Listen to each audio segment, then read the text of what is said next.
The following is a special presentation of XCW.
Ladies and gentlemen, welcome back to XCW Inception. I'm Jaxsin Law alongside Festus Davis. And today we are going to be talking about Greed 2004. And if you ask a certain franchise player, this is his favorite show ever. And that may be because he was in the main event for the World Heavyweight Championship against DTC. But it was a good show. Indeed. In my opinion. With great moments. Great. I mean, it was overall really good. A very good show. We saw Chris Jones win the Extreme King last show to go on to face DTC in the main event of Greed in a TLC match, the first ever. Yeah, first ever. Also, Chris Jones' favorite type of match, if you ask him. Yep. Even though he did create Full Metal Madness. But let's go ahead and run down the card a little bit, figure out what we think the match of the night's going to be before we take our first commercial break here tonight. We have Psycho Circus Clown taking on Eternal Darkness, Spitfire and Biohazard for the Cruiserweight Championship, Kurt Acid and E. Lucifer, Psycor versus Blade for that Power Championship, Vapor and Fletch for the Intercontinental Championship, and Chris Jones DTC for the XCW Championship TLC. What do you think is going to be the best match on this card? Oh, shoot. If I, once again, look at the card. Before I watched it, I would, from kind of history right now, I would say Fletch and Vapor. I mean, Fletch... Oddly, everyone would probably say, oh, he's going to pick the main event. I mean, that's a close second, but... honestly, it's weird enough for me to say I think Acid and E. Lucifer may take match of the night. But we'll find out after this commercial break when we break down each of these matches and give you our ratings and evaluations.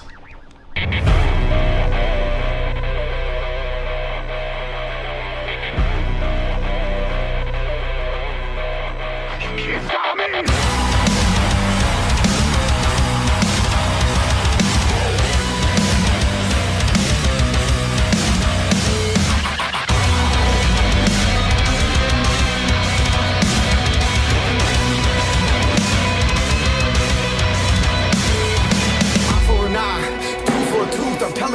That I got nothing left to lose. Broken and bruised, black and blue, still on the move. And I'm showing the world I still got a lot more to prove. Now I'm coming out, swinging for your throat in the ring. Standing there bleeding, yeah, you know what I bring. Know what I mean? Dark when the bell is rung, cause it's a little too late now to get and run.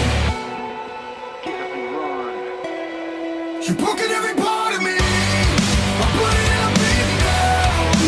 I keep rising higher, higher, higher now.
And we're back from commercial break. Festus, I'm going to let you take the lead on the first match. Alrighty, Eternal Darkness versus Psycho Circus Clown.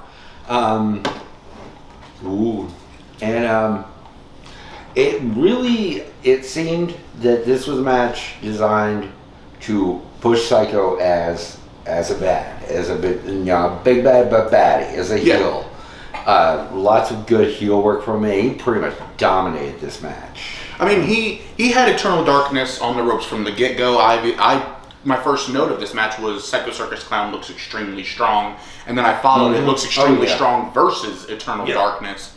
And it's definitely saying something about trying to build Psycho Circus Clown by giving him a submission victory over Eternal Darkness, especially when since the beginning of XCW, Eternal Darkness has been a mainstay in multiple different divisions and has been a champion before. So having him tap out to Psycho Circus Clown in the beginning of, at this point, the Mania show, the biggest show of the year, definitely brought things on the horizon for Psycho Circus Clown. I originally thought the first tap out was a botch, because I don't know if you noticed it, they kind of didn't call it the first time he tapped out. So I don't know if maybe that was them looking for the finish early and the ref didn't catch it, or what happened. I personally think it took just a little bit too long to get to the finish. I feel like it being two masked characters, the show opener, it might not have needed to go on as long as it did. It was a very solid match. Yeah, the length didn't really bother me. It was pretty much glorified squash. Psycho, like you said, had him in the ropes from the beginning. It's like, man, this is a different Clown, everybody. I had it rated as a 1-star contest. I had a 1.5. 1.5 stars. I mean, very solid match overall. Good way to open the card, give everybody a little bit of taste of what these two characters can do, and make Psycho Circus Clown look strong going forward. I had that as one of my notes. It's like good opener for a card. We go from that to the first championship contest of the evening in Spitfire and Biohazard going mano-a-mano for the Cruiserweight Championship that Nick Klaus had vacated. Yep. Solid Cruiserweight match with some hardcore elements. In fact, one of my notes was silly comment from me. I was like, what did I say? I was like, chastise him for the hair pull, not the 5 chair shots that he gave to him before that. Yeah, I mean, those are okay, but pulling the hair, that's crossing the line. You better stop that. That made me laugh. But overall, I really thought nice blend of a that cruiserweight style with the yard hardcore elements. Yeah, and certain spots in the match did kind of feel a little shooty to me. There were definitely spots where you could see Biohazard was trying, and Spitfire just wasn't giving him anything. Biohazard, in my opinion, looked like the star of the show in this matchup. It was all Biohazard, beautiful maneuvers. Whose shoe was it that got thrown at him? There was just a shoe. I wasn't able to follow where the shoe came from. It was a nice shoe. I'm going to guess Chris Jones. I don't know if he's ballsy enough to start throwing his shoes at people, though. Spitfire getting the shocking win over Biohazard, although that didn't really last long, considering Biohazard didn't even give him a second to celebrate before he beat the hell out of him. He was on him. He was an unhappy camper with his loss. I didn't know the match was no disqualification because it wasn't said so at the beginning. So it was kind of like, well, why isn't he getting DQ'd? He's thrashing him in the head with a stop sign and shit. Yeah. But I really did appreciate the brain busters on the porch. Those were ballsy as hell from Biohazard. Some of the shots that they were taking. I had a Spitfire was showing some heart in the match, obviously trying to get the upper hand and getting the shock win at the end. I had it rated as a 1-star. See, I actually had it rated as 2. I really enjoyed this match. Like I said, I like the blending of the styles. because you come into a match like that and you're like, I was really cruiserweight. Yeah. Lots of flippy dippy. Flippy dippy doo dah. Yeah. And we got some of that, but we also got, the chair shot, the sign shots, all the hardcore stuff they were doing was, I have it there too. And I feel like it would have been a higher rating for me had it not felt like a shoot half the time. Okay. Because for me, when I think a cruiserweight title match, I don't think shoot fight. I don't think you don't think hardcore. Think hardcore brawl. I expect, a little bit of the flashier stuff, the stuff that makes you want to see another cruiserweight match. That's what kind of drug it down for me. But obviously, I could see where your 2-star rating was coming from.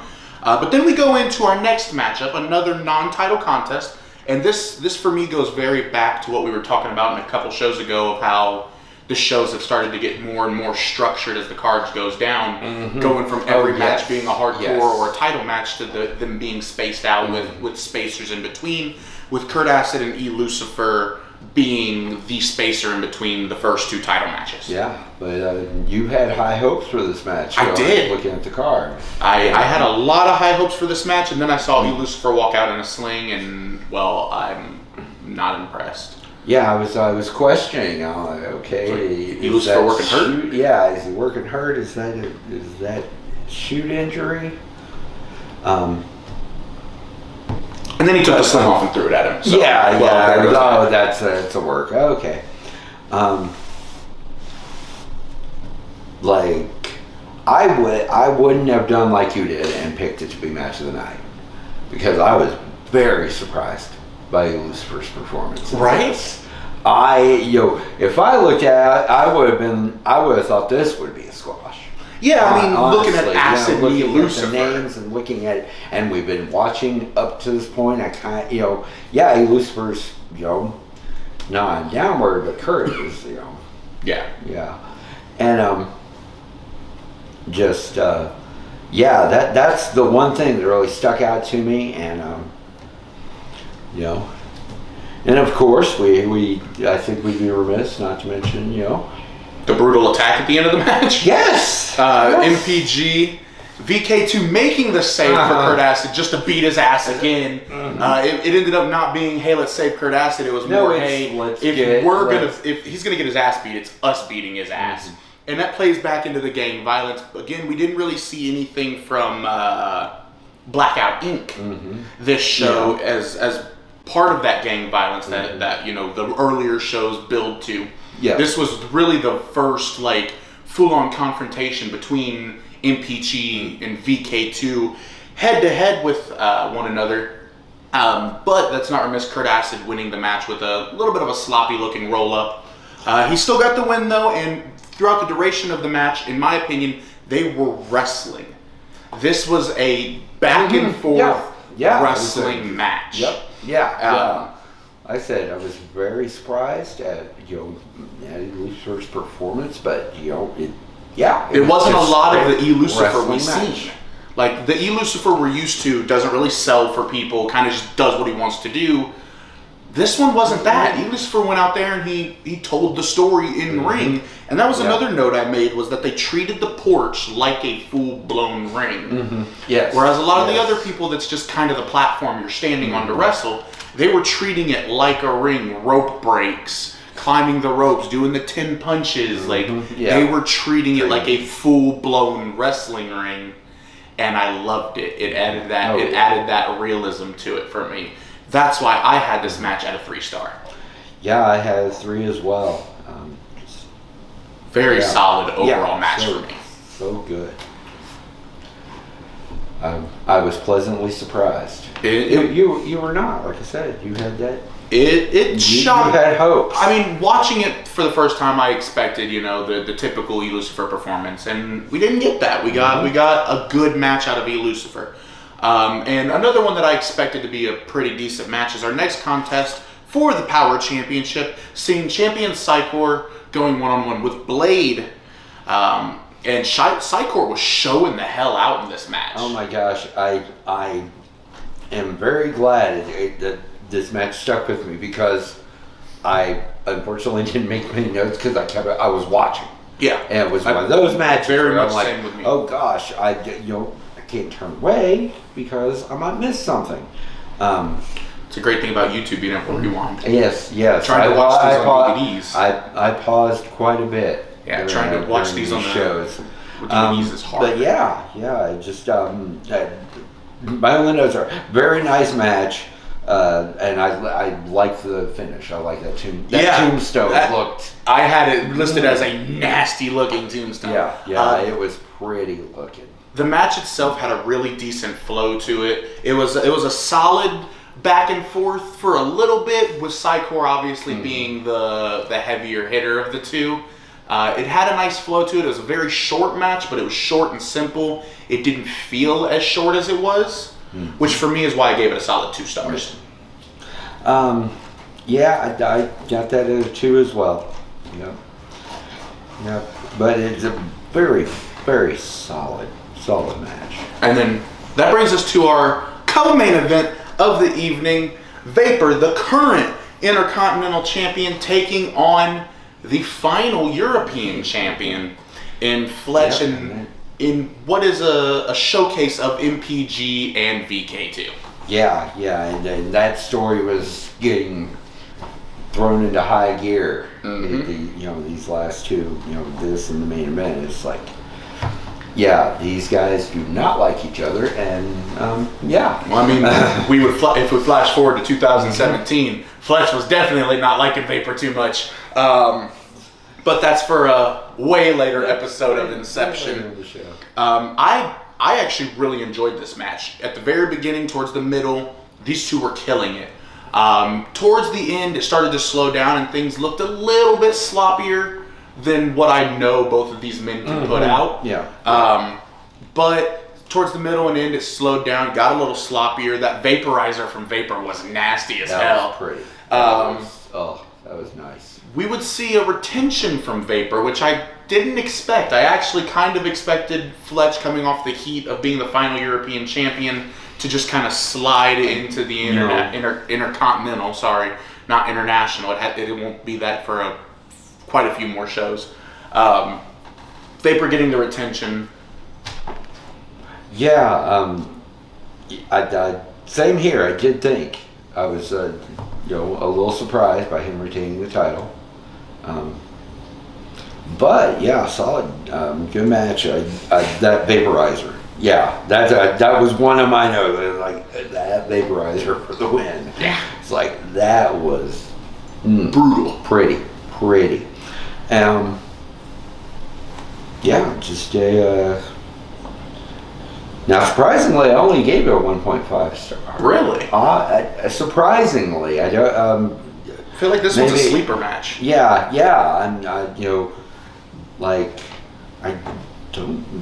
honestly don't know why I would have knocked off a star for it being a 2, to be honest. And that's even a slightly low rating in mine. Can't remember why I knocked off. Well, I must have had my reasons. I should have written them down. Yep. But that takes us to our main event, which I said the last match was a sleeper match. This main event is not going to be a sleeper match at all. Chris Jones, DTC, XCW Championship, tables, ladders, and chairs.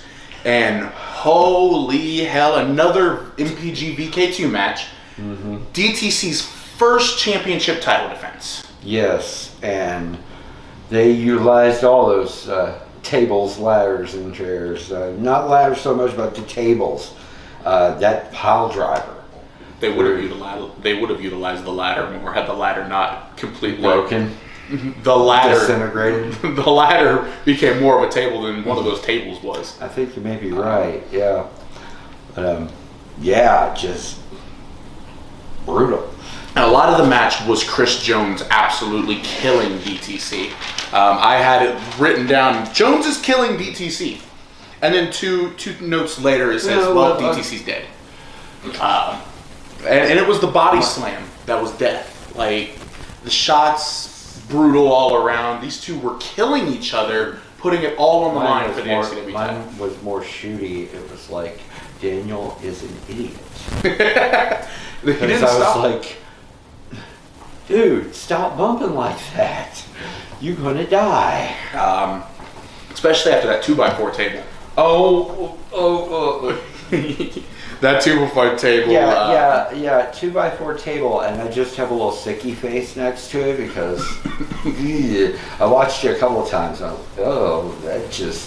was nasty. I will note a level of storytelling in this match, though, that you hadn't seen in many of the other matches thus far.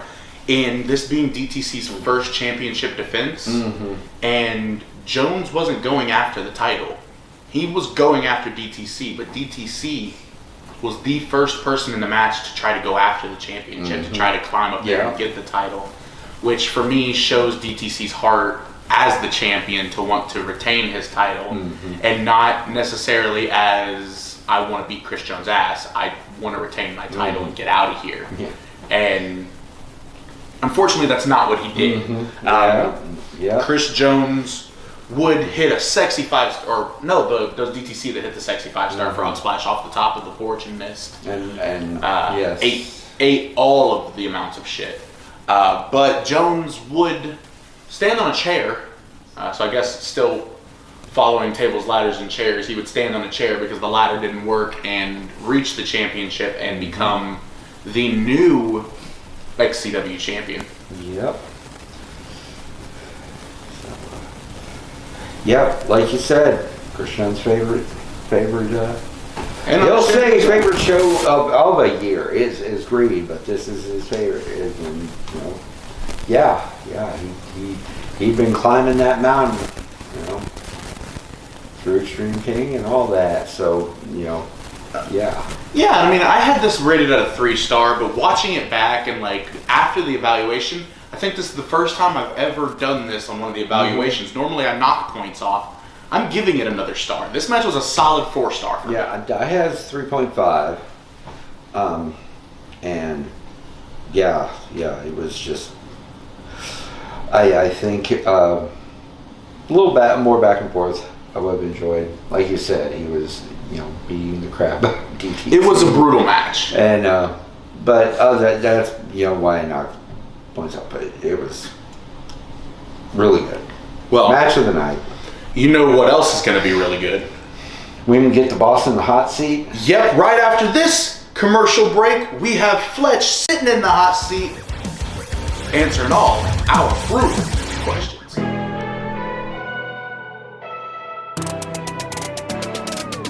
Let's go. Can't stop me, can't stop me. 궤도를 다 뒤집어. Get ready, dreaming area. Get ready, dreaming area. Can't stop me, can't stop me. 나를 이끌어봐. 더 자유롭게 가자 far away. 나나나나, 나나나나, 나나나나. Here's an area. 나나나나, 나나나나, 나나나나. Here's an area.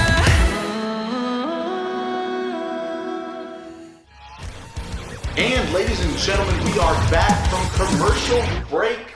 The boss man is in the hot seat, looking to get drilled. Pause. Reword. With these questions. Yeah. Notice the little thing that goes down in the corner. I know. Yeah, but okay. Anyway, I could have worded that better. being in this panel, I'd rather not be drilled. Just saying. But first question out of the gate: why the voiceover commentary? What happened that made it have to have the voiceovers? So, as you'll tell going past the show, of course we were doing our Wednesday night shows, so there's shows that we don't even have. There's actually a show that had taken place in July before this show that was televised that we actually lost the tapes years and years ago, because you got to think, high 8mm tapes Oh yeah. to VCR. VCRs, what do they do? What are they notorious for? Eating tapes. Tape. So we had a show, around this time that we lost a lot of footage to and it wasn't really one of those it didn't really have those hard-hitting main event matches in it. Our main event was actually Chris Jones versus Psycho Circus Clown. Psycho attempting to get revenge on Chris Jones for impersonating him from last show. And that was the main event, which Chris would win by cheating. He would actually have Psycho in the walls of Jones, and he'd be holding on to the ropes. And of course, he didn't see it. So, you want some Fanta?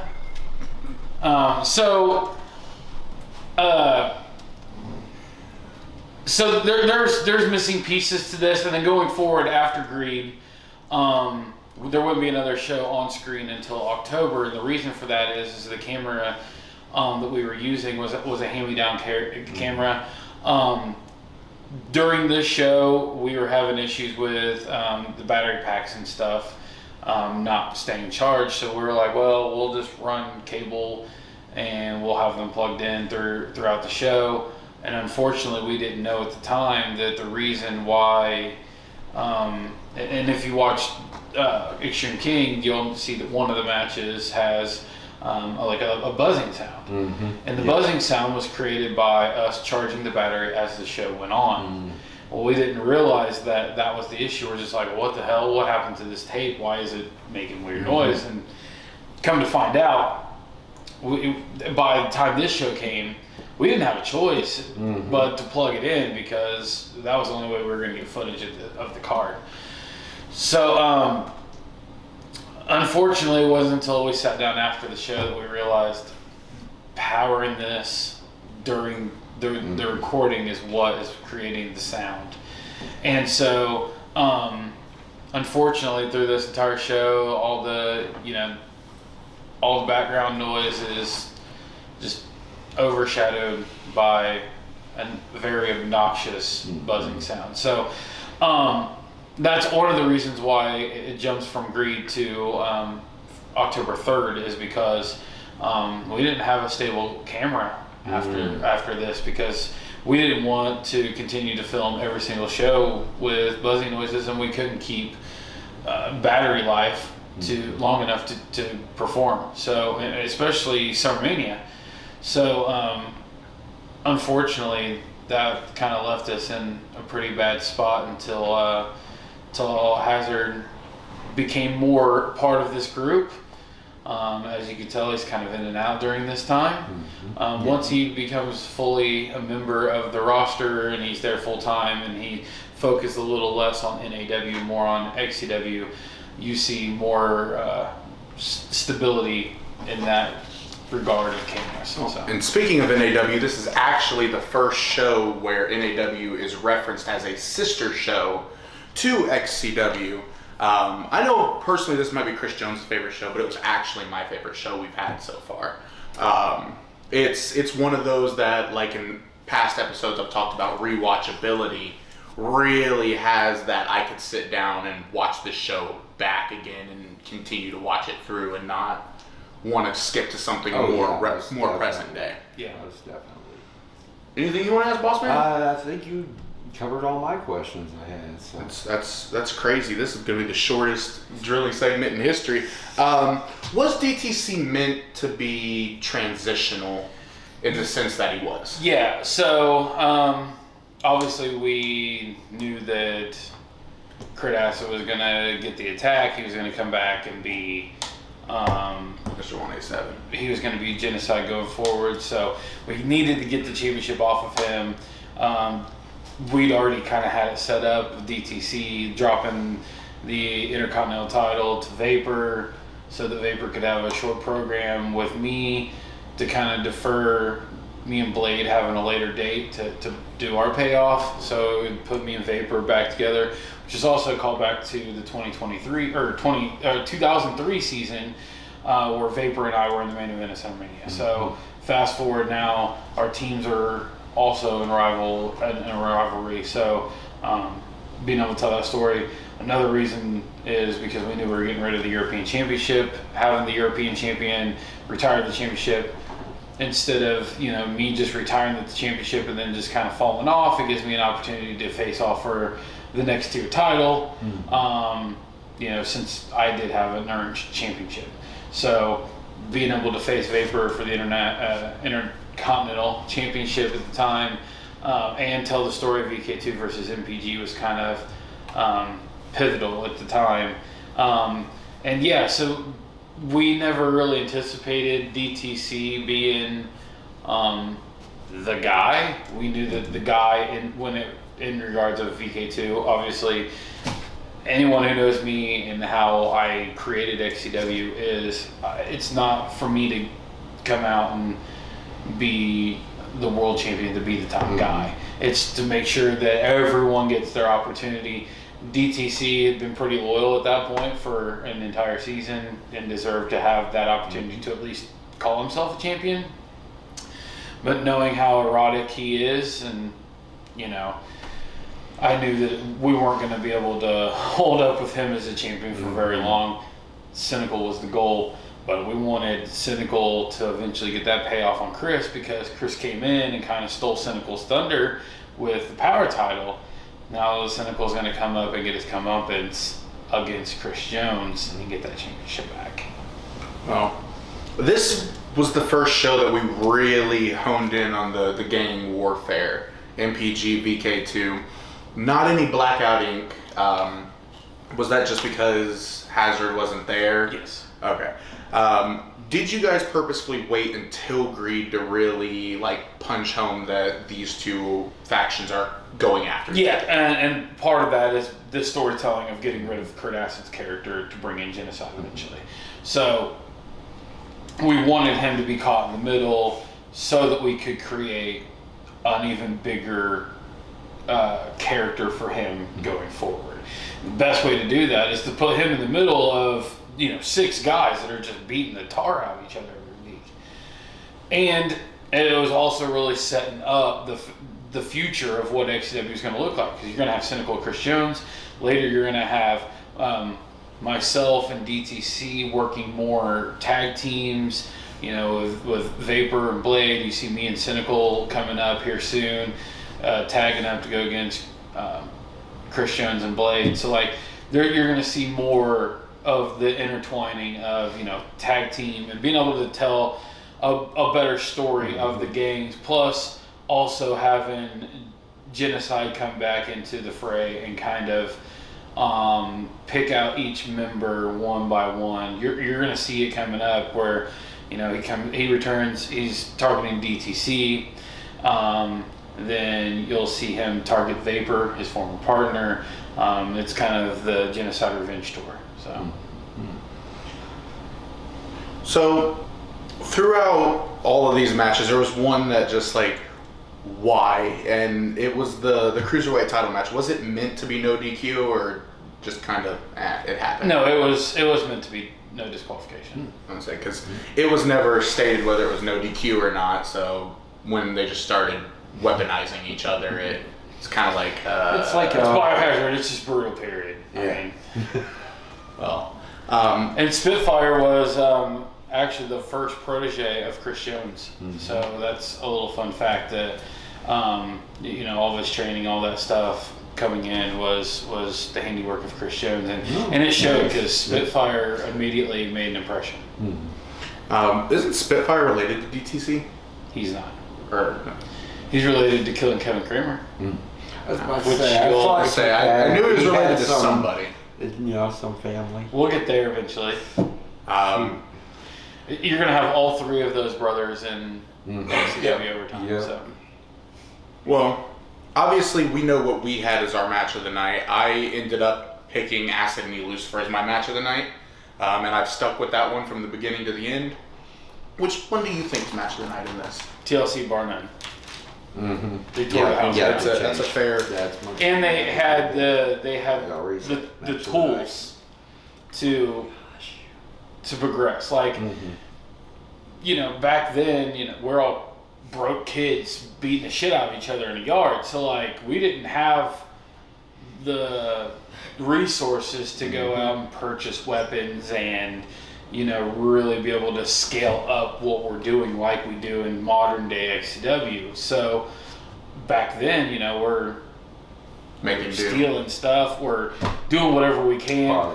people, people are throwing out pieces of 2x4 that are dry rotted. We're using them for tables. There too. Yeah, so like we finally had an opportunity to present a match that had real resources that could really drive home the fact that it was a TLC, and really we needed that defining match if we were really going to get Chris Jones over, especially as quick as we did. So, and not to mention that I feel like this is the first time on camera that you really get to see MPG as a unit. You got to see Blade, Chris, and Vapor together as the show went off the air, which to me is very pivotal. You have MPG fired the first shot against VK2, and they get to stand on top at the end of Greed. Now how's VK2 going to get their comeuppance to come after them? And that's where we get to at the non-televised Summer Mania 2 that would eventually lead to Chris Jones and Cynical in the main event in a trunk match for the XCW title.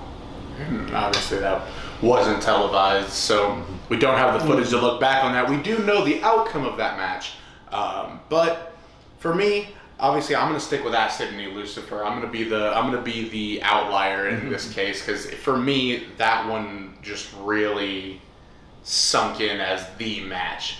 The main event was a beautiful match, taking nothing away from it. I had them both at the same star rating until the evaluation, where I gave the main event an extra star, which going off star rating would make it the match of the night. But for me, it was what a hardcore stipulation match should be. Absolutely. Versus watching a wrestling show and the Acid and Lucifer being a wrestling match. But I think that's all we've gotten for this episode of Inception covering Greed 2004. This is Festus Davis. That's the boss man Fletch. I'm Jaxsin Law. Check everything out in the comment sections, and we'll see you all next time right here on XCW Inception.